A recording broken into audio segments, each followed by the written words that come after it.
कामचोर देवरानी। एक बार की बात है, सुषमा अपने पूरे परिवार के साथ खुशी खुशी मोहन नगर में रहती थी। उसकी 2 बहुएं थी, पल्लवी और शिवानी। एक दिन दोनों बहुएं रसोई में काम कर रही होती है कि तभी उनकी सास सुषमा उन्हें बुलाती है।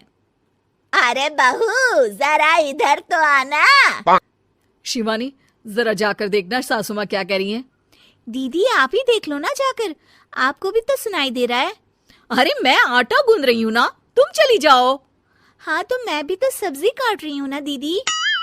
अरे बहू जल्दी आओ। ओफो, ये तो जाएगी नहीं। मैं ही जाकर देखती हूँ कि क्या करना है। पल्लवी सुषमा के कमरे में जाती है।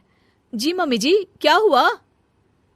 शाम को घर पर कुछ मेहमान आने वाले हैं, तो तुम अच्छा सा खाना बना लेना बहू।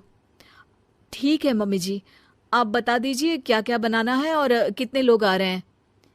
सुनील की मौसी जी और उनका पूरा परिवार आ रहा है। कुल मिलाकर 3 लोग और हमें मिलाकर हुए 9 लोग।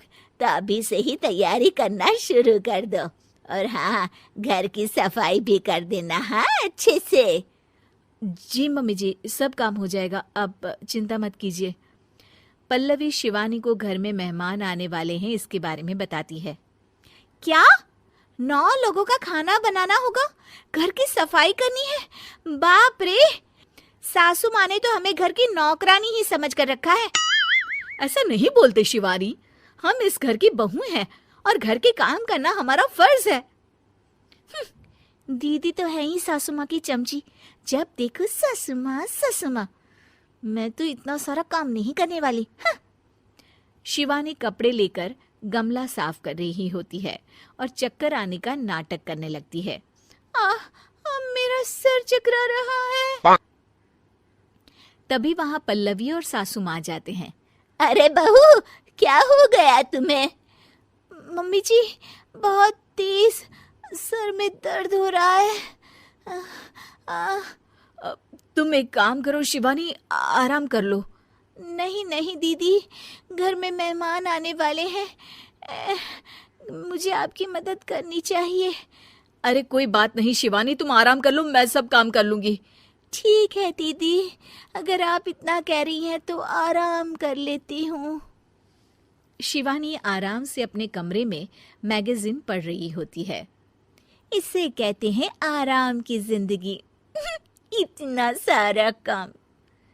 चलो सारा काम खत्म हो गया, शिवानी को देख आती हूँ। शिवानी अपने कमरे में ईयरफोन में गाने सुनते सुनते सो जाती है और उसके साइड में मैगजीन भी रखी होती है। पल्लवी वहां आ जाती है और वो सब देखती है। ओहो, तो मतलब सब काम चोरी का बहाना था। अभी बताती हूँ इसको। घर का सारा काम मुझे करना पड़ा और ये महारानी यहाँ मैगजीन पढ़ रही है, गाने सुन रही है। पल्लवी रसोई से एक प्लेट और चम्मच लेकर आती है और शिवानी को थाली बजाकर उठाने लगती है। शिवानी अचानक से उठती है। उठ गई महारानी, गाने भी सुन लिए, मैगजीन भी पढ़ ली। तुम तो बहुत बड़ी झूठी निकली शिवानी। तुमने सर दर्द का बहाना बनाया ताकि काम करने से बच सको। हाँ बनाया बहाना, तो क्या करती, इतने सारे काम करती। मुझे कोई शौक नहीं है चापलूसी का। क्या चापलूसी? तुम्हें लगता है कि मैं सारे काम चापलूसी के लिए कर रही हूँ? और नहीं तो क्या। तभी वहां सासू माँ आ जाती हैं। अरे बहू, वो लोग बस आने ही वाले हैं, तुम तैयारियां कर लो। जी सासू माँ, तुझे तो मैं बाद में देखती हूँ। सब खाना खाने बैठते हैं और खाना शुरू करते हैं। तभी सुनील की मौसी बोलती है। वाह भाई वाह, खाना तो बहुत ही अच्छा बना है सुषमा जी, एक एक चीज में क्या स्वाद है। ये सुनकर शिवानी मुंह बना लेती है। उसे अपनी जेठानी की इतनी तारीफ रास नहीं आती। आपकी बहुएं तो बहुत ही अच्छा खाना बनाती हैं। हाँ, बनाती तो दोनों ही अच्छा है, पर आज ना ये सारा खाना बड़ी बहू ने बनाया है। छोटी बहू की तबीयत ठीक नहीं थी, सो इसलिए। मानना पड़ेगा सुषमा जी, आपकी बड़ी बहू तो बहुत ही गुणवान है। पल्लवी की तारीफ सुनकर शिवानी को जलन होती है।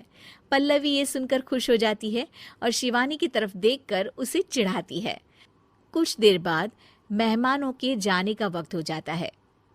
मौसी जी सबके लिए उपहार लाई होती है। वो सबको शगुन के पैसे देती हैं और अंत में पल्लवी के पास आती है। तुम्हारे लिए शगुन का लिफाफा तो है ही, पर बहू तुम्हें एक और उपहार भी मिलेगा इतना अच्छा खाना बनाने के लिए। मौसी अपने सोने के कंगन निकालकर पल्लवी को पहना देती है। ये लो, ये मेरे मनपसंद कंगन है, अब से ये तुम्हारे हुए। धन्यवाद मौसी जी।